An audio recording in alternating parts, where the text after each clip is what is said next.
Deepak, you can start. Yeah.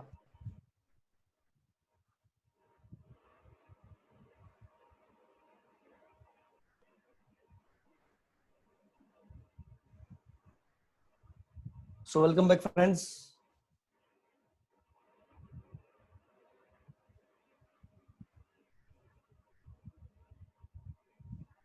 So introduction to neuroscience and Prism. Okay. So here it is, the brain and the behavior.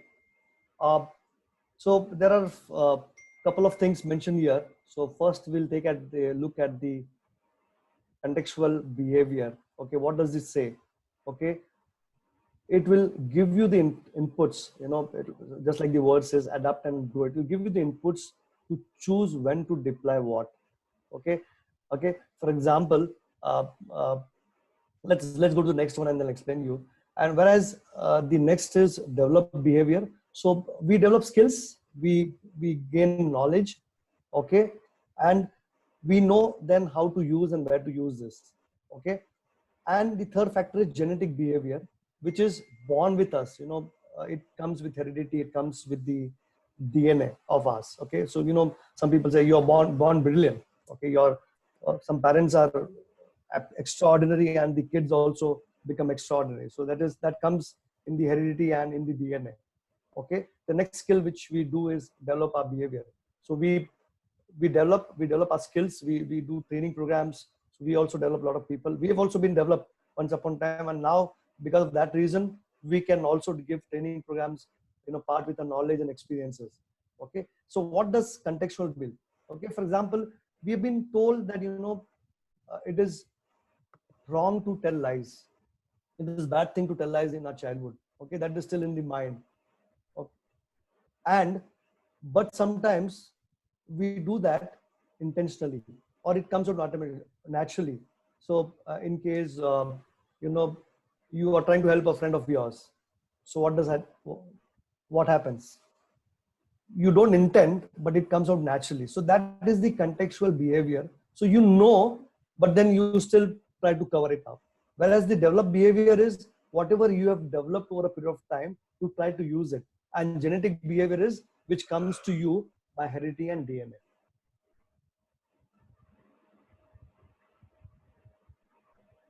Role of neuroscience. Okay, we all know about this, but I quickly run through it. Imaging technologies such as, we talk about MRIs, so functional magnetic resonance imaging, positron imaging tomography, PET, brain wave analysis technologies, QEEG, quantitative electrophysiography, have revealed hit or unseen neural connections in the living human being. So advanced computer analysis of these connections has helped research develop an increasing body of theoretical work linking the brain, the physical organ, with the mind, the human consciousness that thinks, feels, acts. So indirectly, it helps us to understand and speak the way we want. And the entire body supports us in doing it. So for example, you can look at the body language. How does it come naturally? Okay, so when you say something, the body language comes, your facial expressions, your hand movement, all. Even for example, if you are observing someone who's standing and speaking, you see the leg movement as well. So all this is the kind of neuroscience. We go next to the next level. So we're talking about the brain, which has got front and rear part. The left side is for the routine task, and the right side is for the novelty. Okay, so what it is? The right hemisphere is particularly adept at processing novel information. So any information which has been there, okay, it will help you to process that. Okay, whereas the routine side is your regular information which you do day and out. So for example, morning when you get up, okay, what do? You have a habit of getting up and then having 2 glasses of water. So what is that? It is a routine type of thing. But something which you adapt to it will be your novelty type. We'll take more examples going forward. If you go below the rear part of the hemisphere of your brain, so left is systemizing it and the right is empathizing it. Okay, so right hemisphere is predominantly hardwired. Okay, hardwired is the way we preferred is the right meaning of hardwired. the preference. For example, if someone is trying to put a punch on you, so there are two options. One is you will try to save yourself, or second would be you will also reiterate it and you will also try to punch. What is it? There would be one person who would say that, okay, let me just try to save myself first before it bangs on my face. Second would say, no, no, I don't want to do that. Let me take a little more aggressive approach and let me try to punch him again. Okay, so what is it? This is hardwired. You preferred thinking in that way. Your behavior is in a preferred manner. So nothing is right and wrong. It is just the way you prefer doing it. Okay, and empathizing, we all know that how the emotions are connected to it.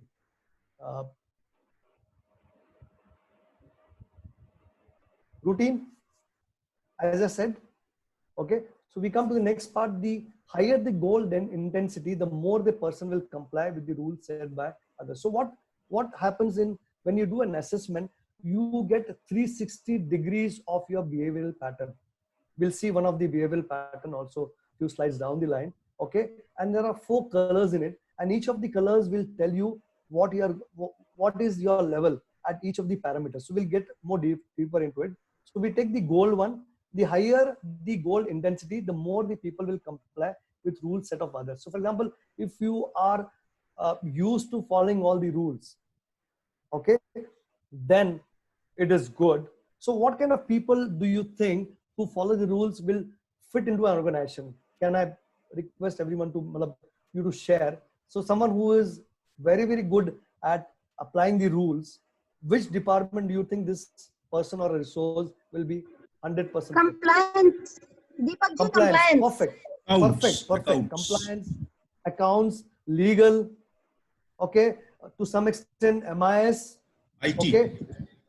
Yeah, IT, yes, to follow the processes. Yes. So these people, to IT will also have the other side of it. We'll go through it. But yes, I completely agree with whatever answers I've received right now. Yes, these people are best suited for this kind of departments. Okay. So what are they? What levels are they? They are logical. They are well organized. They are reserved. Okay. They will not think too much out of the box. So every side, if it's got a good side, it will also have some sides which are not good at it. But it doesn't matter. For example, if I'm working in accounts, I don't need to be, very, very expressive. And if I'm in sales, I cannot be reserved. So every characteristics of a person, a preferred way of behavior will have an plus and minus. So let's look at goal first. So logical, well organized, reserved, detail conscious, neat and tidy, very, very clean, very, very clean. You see the desk of the accounts person. Okay, he will not keep anything on the desk. There are 2 reasons for it. One is that is inbuilt in him. Second is he doesn't want any confidential papers to be put on his desk. Very, very key. Okay, so I for detail here, head screwed up on. He is very, very particular, very, very accurate. He will take a lot of time, okay, but do nice things in a proper way. Okay, responsible, punctual, he will complete the deadlines. GST is there now. Every month he has to do it. Every month he has to process the salaries and all. So he is very, very punctual on it. Okay, and he is also thorough. Very, very important. Once he commits, okay, he will abide by it. I'm not seeing any questions. So, Swati, in case there are any, you can just unmute. Anyone can unmute probably and then ask me the questions. I'm moving to the next slide. We can answer the questions later, a little later as well. End of I have the a session question. Actually, it was asked Sure. by someone else. That because being a trainer, we all are trying to connect. Though you have shown us a list, initially in one of the slides that we can do connect Prism with all those topics, right? So I just request you, Right. once we finish the session, before closing it, can we do quick practice on any of the topic where we can connect Prism with? Because this is Sure. little difficult for all of us, because we are going through it for the first time in detail.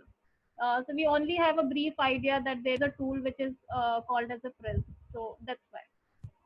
Sure, we'll look at that. We'll look at that. Yes, we'll work out something more.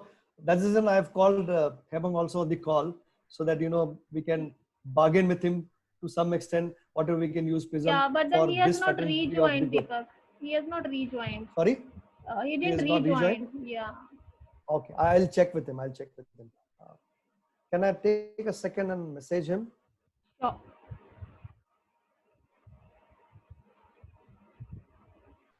I'm done. Okay, now on the right hand side you see 35%. Okay, and then you see something 75%. Now when you go down, okay, so if you look at the scores of the gold, when we see the 360 degrees of map, okay, you see the upper side 35% and you see the lower side. So when the score is more than 75 or more than 50 for that matter, and it is edging from 50 onwards to 75, 80, 90, what happens with this person who is in this category?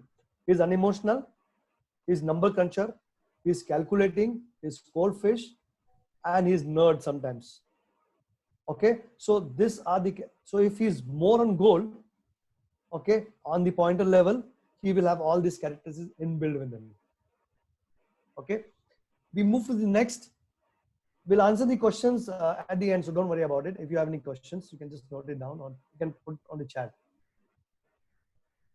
Okay, so yes, if you have more than 75%, then this characteristics, which may not be very good sometimes, okay, and if we know that if we come in this bracket, then we can identify mechanism to reduce this from 75 to 60 and add something which we do not have as a lower point, which are related to our profession or our work related. Next is the brain, again on the front side, okay, which is hardwired for systemizing. Okay, this is under the red bracket.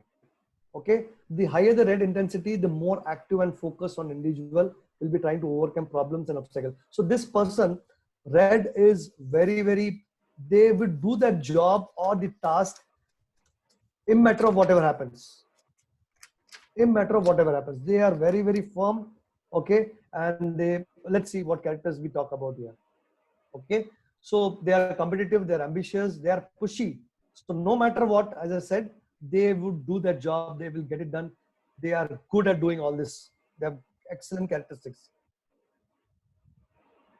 Okay. Next is hardworking, get things done. So they are, to some extent, they are good leaders as well. Okay, but very aggressive leaders. They are down to earth, they are efficient, they are disciplined, and they are realistic as well. Okay, anything excess, okay, they are power hungry, they have bhayankar ego, they are egocentric, they are arrogant, okay, and they are stubborn as well. Okay, so you see, any characteristics you have, if you are in the limit, it is good. The moment you access that, okay, you get into the negative side of your behavior.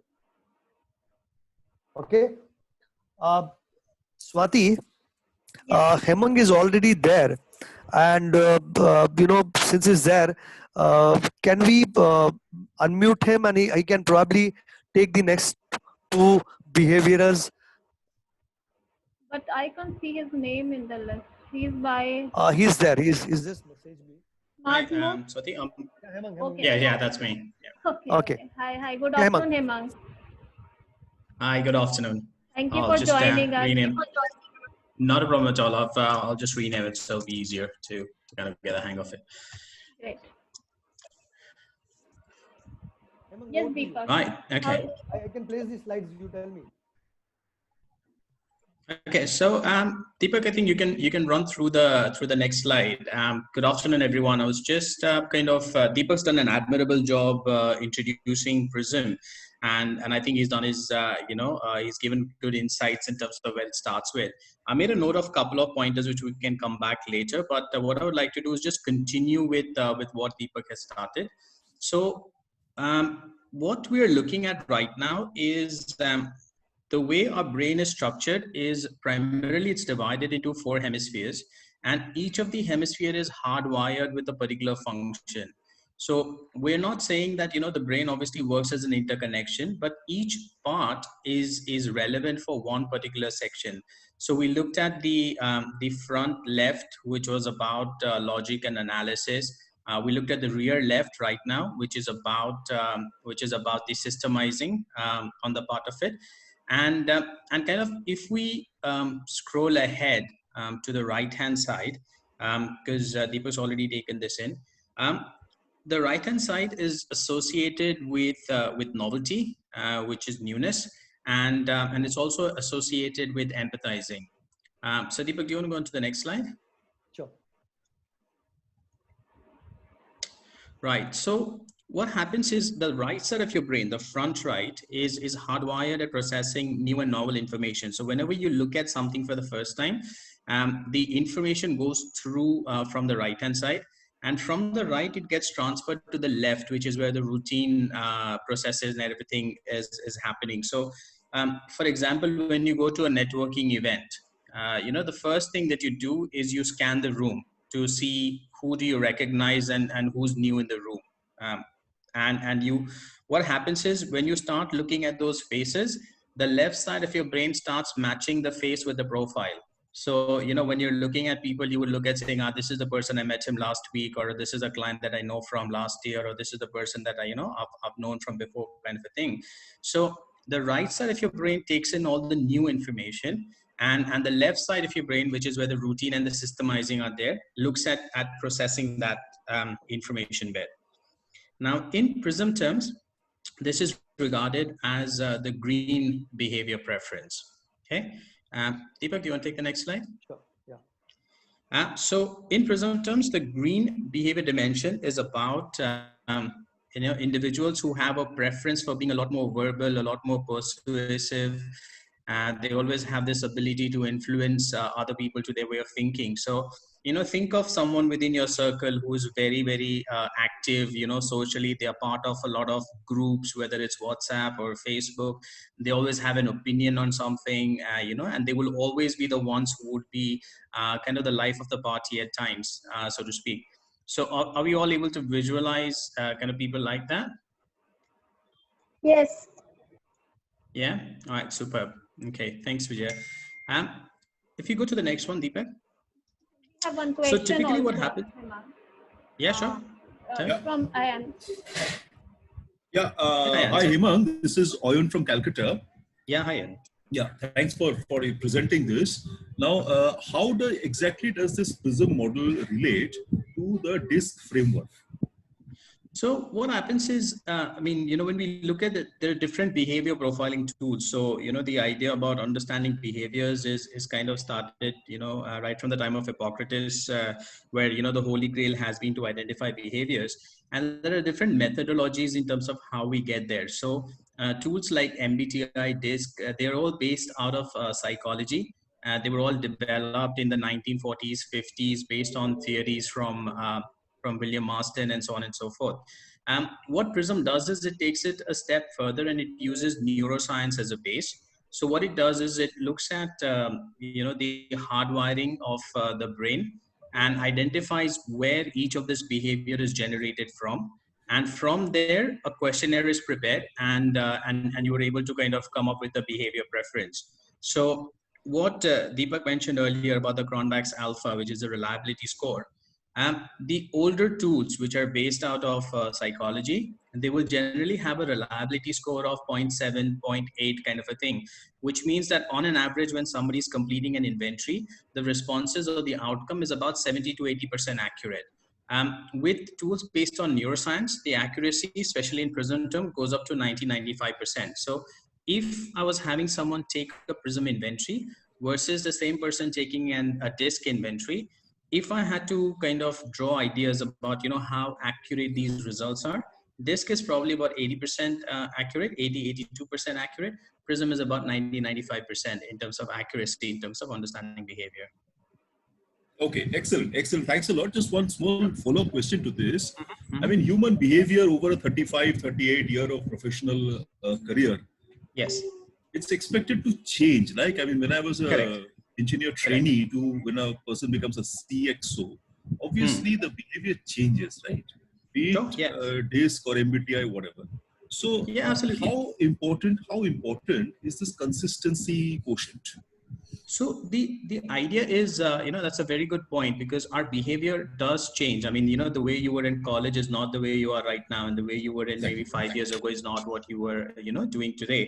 However, what happens is how much of this was under your control and how much of this just happened because of the environment. So sometimes, let's say there are two fresh graduates. They both graduate, and one of them joins ICICI, and the other one joins maybe say the Tata Group. Now, 5 years down the line, when they both meet again, given their work environments, given their, the roles that they do with both of those companies, they will be both having different set of behaviors to when they graduated. Now, how much of this was under their control? How much of this was driven by their environment? So what Deepak said earlier about contextual behavior. So, we all learn different things, but then we choose when we want to apply this. Now, the reason why this becomes relevant is if I understand the behavior correctly for my trainees or for my clients, then I can pitch my understanding in that sense. So for example, if I'm going to a meeting and my client is a high green, so he likes to be imaginative, he likes to be sociable, he's full of ideas, and he's free spirited. Now, if during this interaction, I come across as somebody who is very serious, who's somebody very formal, who's someone who's very reserved and who's very correct, me and the client will not have a connect.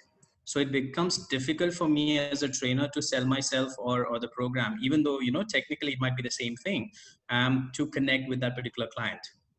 So understanding a behavior helps us to adapt to our situation. So we become chameleons. So if I'm in an interaction with, a bunch of people who are all high goals, I will tone down on my free spiritness. I will tone down on my ideation. I will tone down on my talkativity, and I will look at putting a greater reliance on facts and figures and all the rest of it. Now, if I can read the room correctly, then I'm able to tune my behavior to that sense. Because imagine, if you have all the guys who are sat in formal suits and everyone else, and then you have someone like Ranveer Singh who comes in, who is, completely dressed differently to the guys in the room. There won't be a connect. I mean, there might be some amusement, but there won't be a connect, and they might not actually relate to that particular person. So the idea is to say that how can I adapt myself? Sure. Thanks a lot. Yeah, right? No worries. So Deepak, you want to go to the next one? Yeah. So I'd just like to add, Ayan, when we started a career, for example, if you're in sales, so the first few years have been very, very aggressive, right? But the moment we go up the ladder and we become, team leaders, or we become area sales managers, or we become managers, the aggressiveness slowly goes down. So the behavior changes with the time as well. See, because you are required to be that way. Hello, can you hear me? Okay, so you are required to be that way, because if you become more aggressive as a manager, okay, people below you and above you may also not like. But when you are a sales executive, direct interacting with the customers, you had to be aggressive. So it's that way. Yeah, over to you, Hemang. Thanks. Yeah, sure. So what we are also looking at on your screen right now is when you look at a Prism brain map, you get based on your preferences, you have a score of, up till from 0 to 100. Now, if you look at the bottom of your screen where it says dreamer, unrealistic, head in the clouds and things like that, if somebody's overdoing a particular behavior, then there is a potential that that may become a weakness for them without even realizing it. Because, it's human nature. We all enjoy doing things that we, we are good at. So given that this is a forum for trainers and trainers love to talk. So, given a platform, a trainer can really take the stage and they would prefer to go on and on, not realizing that, they might be overdoing it till somebody kind of, jots them across and says that, maybe this is where the time is, kind of a thing. So the idea is that it's important for us to be aware when are we overdoing our behavior so that we can look at controlling that. Yeah. The next slide, Deepak. Sir, how do we identify this, sir? I understood that you said that if we are overdoing it, we should identify it. But how do we do it? So if you look at the highlighted part over here, so someone who's a high green, generally they are a person who's outgoing, who's creative, who's optimistic. They like to think outside the box. But when they start overdoing it, they get perceived as somebody who is a dreamer, who's got a head in the clouds, who is, who's forgetful at times, or who makes too many commitments. If you are a kind of a person who's very sociable and you like being part of groups, but you're pushing yourself when you committed to 4 different groups, and you said that you will be a part of all of them one afternoon, and which means that you're pushing yourself, and you may miss out on giving quality time to all of the groups. But so these are the signs that you can use to kind of get familiar that I might potentially be overdoing it, like in the previous Thank one. you. Yeah, cool. Thank you, sir. Right, Deepak, the next one. Yes. Okay.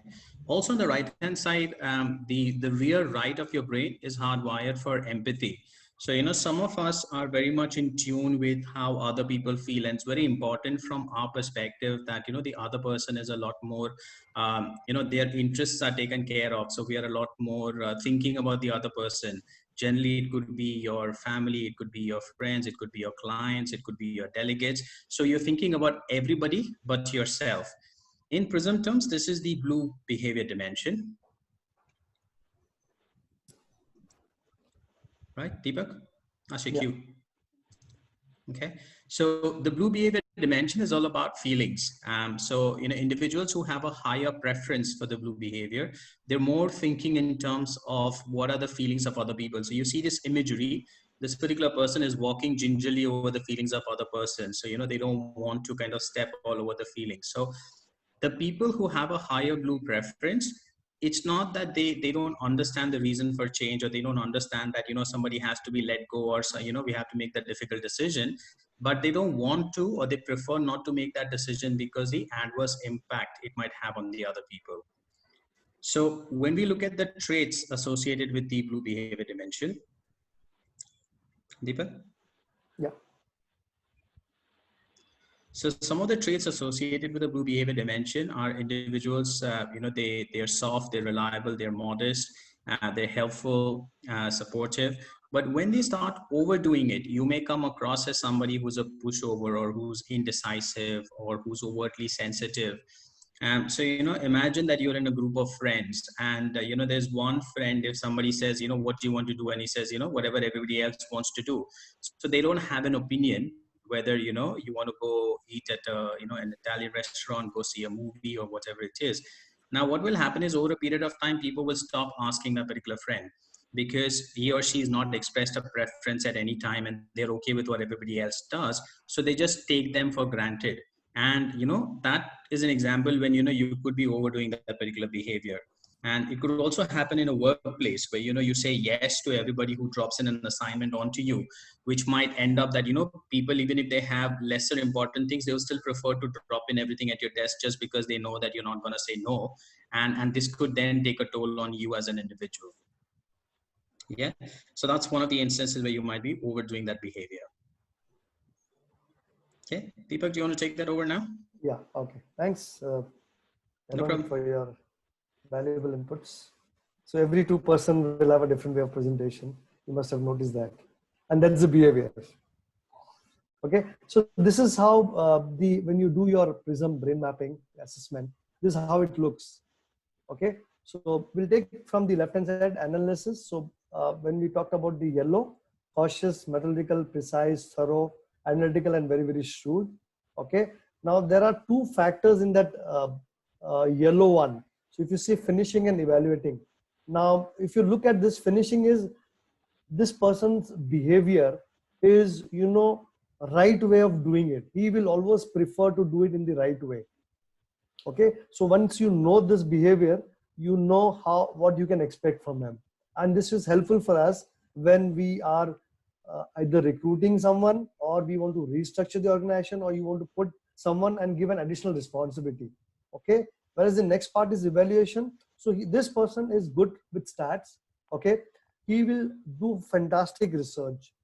Okay. So any assignment which comes to you and you want the research to be done, okay, you can rely on this behavioral person. Let's look at next, the innovative. This person will be a good for R&D fit. He can always try doing new things. Okay. Not necessarily research and development with the product, but you know someone who is in charge of the process or the systems, this person can also be good in that position because he is good and innovating things. Okay, so on the right hand side, the green, it says expression. So inspiring, creative, imaginative, persuasive, optimistic, and lively. Okay, the next to innovative is initiating. We don't need to tell, these people, they get mixed with people easily. The right salesperson, okay, because he needs to develop rapport with everyone in and out, internal customer, external customer. So this person, if you look at, is not very good at initiating, okay, but is good at finishing, evaluating, because his marks are very, very high, okay, on both these parameters. And then he can do a decent level of innovation as well. So you see the marks also, you know, the points also, 75, 65, 35.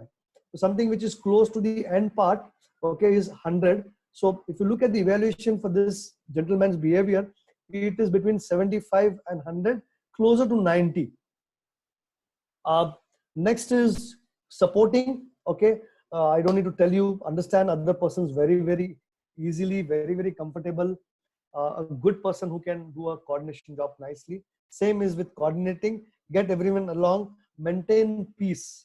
Okay, anything going wrong, this will be the person who will get in and ensure that everything is sorted out properly. Okay, moving next, this is a blue part which is kind. Deepak sir, I'm sorry to interrupt. I have a small question here. Sure, sure. I understood that you've related the 4 groups right now onto the circle. I'm trying to relate what these graphs that you have made, one in green and one in red, is what I see. So is it that these are 2 different people's scores that you have tried to put there, or like what? No, so this is a 360 degrees of a assessment of brain mapping done. Okay, and it divides into 8 parameters, just like we saw 4 colors: gold, blue, yellow, gold, blue, green, and red. What we are doing is we are further dividing into it. So red consists of finishing and evaluating. Yellow. Green will consist of initiating. Blue will consist of coordinating and supporting, and red will be focusing and delivering. Sir, I got that, sir. I was asking about the graph that I've made. There is a green graph and a red graph. I can see lines drawn inside the circle. Right. I just want to understand, is it that you have evaluated someone on these, like 2 different people, and these are the graphs for them, or like? Right, we have evaluated on this basis, right? Okay, okay, sir, thank you. Yeah, and the next is coordinating. I've just finished, sorry. So focusing and delivering. Delivering is they are good at it unless the work gets finished. Okay, they will not leave it. Okay, and focusing is end result. Will make sure that this is done anyhow. So they very, very aggressively, even if it hurts the other person, this person will not leave it in between. So if you look at the red characteristics, they are forceful, they are decisive, they are hard driving, they are demanding, they are challenging, and they are competitive. Okay, so this is what a perfect behavior pattern will come out if we do this brain mapping assessment of ours. And I did mine, and as I said earlier, it came very, very close to 100%, and that helped me to do what I need to do, what I'm good at. Though, as I said, SWOT analysis is there, but this gave me more insights that what I'm capable of doing it and what will be good for me, which can run in a long run. Okay, so focus is power. The act of paying attention creates chemical and physical changes in the brain. Attention density shapes, identify, repeated, purposeful focus attention and lead to a long-lasting personal evaluation. So this is how it would help you. Now, this is from our side. For example, I do my assessment. Now, if I'm working with 2 or 3 of my colleagues, and if I do their assessment, if I understand them, then I would know how to behave with them. I asked about the disc. For example, if you are in the D quadrant, and if you want to deal with I, then you get a lot of inputs that what you are and what the other person is. So what you do is you try to come in between. If you also try to keep the same way of your behavior and the other person also doesn't come on this part of your side, then the work will never happen. It will get affected and there will not be a productivity happening. Effectiveness will go for a toss. Deepak, there is a question from Ravi. So, sure. Yes, Raghu. Yes, Deepak, just I had a small clarification I want to have. Sure. Does this four quadrangles of the circle, that's green, blue, red, and gold, are they persistent in a human, in a particular human brain, or does it changes circumstantially? See, ideally, our behavior also changes every 3 to 5 years, right? Okay. So what you were 3 years back or 5 years back, you're not the same now. So it changes. Yes, it changes. It cannot be consistent. So you mean Sorry. that Yeah, go ahead. you mean that we have to do it every 3 years, for example, or maybe 5 years? See, I'm not saying you have to do it. Sorry, I'm just going to jump in over here. So you know the question that we have here is the four dimensions that we talk about. So the colors, the gold, red, green, and blue. That's your hardwiring. That doesn't change. I mean, that's the same for everyone. Your preference on each one of those. So like what you see on the screen right now, this particular person maybe has a lesser preference on the red behavior, but maybe over the next 9 to 12 months, based on their training, based on their environment, based on their need, they may decide to become a lot more forceful, decisive, demanding, because their circumstances are forcing them to be that. Let's say that, you know, if that reason or that need is no longer there, then they may revert to another behavior. So your behavior changes over a period of 9 to 12 months. Your brain essentially rewires itself based on your circumstances, based on your environment, and so on and so forth. Now, the idea is this change happening by choice or is it happening by chance? So when you take a Prism brain map every year, so we work with some of our corporate clients and they get their delegates to take a brain map every year. It's kind of like taking your physical health check every year. You know, you go through a health check every year to find out what you need to do about your health, where you need to pay attention. So what Deepak shared in the previous slide, you know, about the attention density, which shapes your identity. If I know that this is what I need to change, so if next year I want to become a CEO of the company, what behavior I need to be adapting towards. I cannot say that I'll get a job first and then I'll change my behavior. I have to be prepared to say that this is where I have to adapt my behavior. So if, you know, Rahul Dravid, for example, who plays test cricket, if he has to play 2020 cricket, his mindset has to be adapting to the 2020 format. So which is where the training will come in, which is where the, you know, the information will come in, and which is where he will then have to practice. Hemang, sorry to interrupt. We are disconnecting in 1 minute. So before that, before Yeah, we sure, no rejoin, before we rejoin, I just request you to do one assessment in the next session when we are connecting, so that we all will understand how to read this, because right now we won't be able to understand what green line is denoting or what red line is denoting. So some of the participants also requested, can we take one example when we are reconnecting now after, because we are getting disconnected in another 30 seconds. Yeah, sure. We can do that. Deepak, Hemang, am I audible? Yeah. I can hear you. Yeah, so... disconnect, yeah. Will reconnect? So overall conclusion is that the behavioral part changes circumstantially as and when the requirement arises. Am I right?